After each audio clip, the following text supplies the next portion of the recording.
আসসালামু আলাইকুম, ভালো আছেন?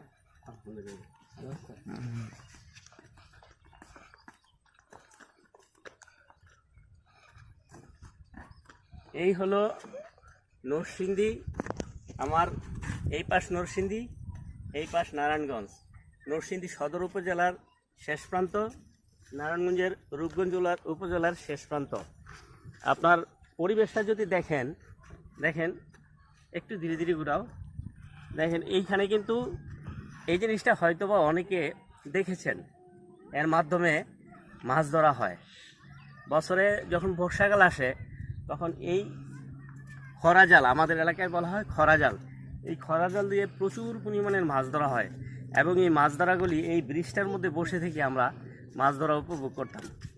আমি জানি বাঙালি যদি হয়ে থাকেন, বাঙালি ঘরোয়ানার আপনারা হয়ে থাকেন, তাহলে মাছ ধরার যে এই দৃশ্যটা, এটা দেখে সত্যি আপনারা খুব মুগ্ধ হবেন, খুবই অভিভূত হবেন এই দৃশ্যটা দেখে।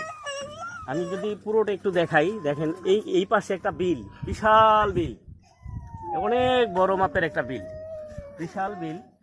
এই চারদিকে দেখেন কত সুন্দর পরিবেশ, এই বিশাল বিল। তারপরে আমরা যদি আরেকটু ঘুরি, এই পাশে আরেকটা বিল। এই বিলটার এই যেই জায়গাটা আমি দাঁড়িয়ে আছি, ঠিক এই জায়গাটা বরাবর পশ্চিম অংশ, অর্থাৎ পশ্চিম অংশ হলো রূপগঞ্জ থানা আর পূর্ব অংশ হলো নরসিংদী সদর উপজেলা। আমি একটা ঠিক সীমান্তবর্তী এরিয়াটায় দাঁড়িয়ে আছি। আমি জানি আমার প্রবাসী ভাইরা যারা রয়েছেন, প্রবাসী ভাইরা যারা বিদেশে রয়েছেন, এই জায়গার যে স্মৃতিটা, এই জায়গার যে বাতাসটা, তারা আমার এই ভিডিওর মাধ্যমে হয়তোবা উপভোগ করছেন। হয়তোবা মানে যদি এখানে কেউ এসে থাকেন, হয়তোবা আমাকে দেখে মনে হচ্ছে যে যেই বাতাসটা এখানে ছিল, দক্ষিণা বাতাস, এই বাতাসটা কিন্তু হয়তোবা তারা পাচ্ছেন ভিডিও দেখে। আর এই বিলের মধ্যে যে এত পরিমাণ মাছ পাওয়া যায়, যারা মাছ ধরেছে এই বিল থেকে তারাই কেবলমাত্র জানে। বিদেশি অনেক প্রবাসী ভাইয়েরা রয়েছেন যারা এখনও অনেক ফিল করেন, অনেক নস্টালজিক হয়ে আছেন যে এই জায়গাগুলিকে দেখার জন্য।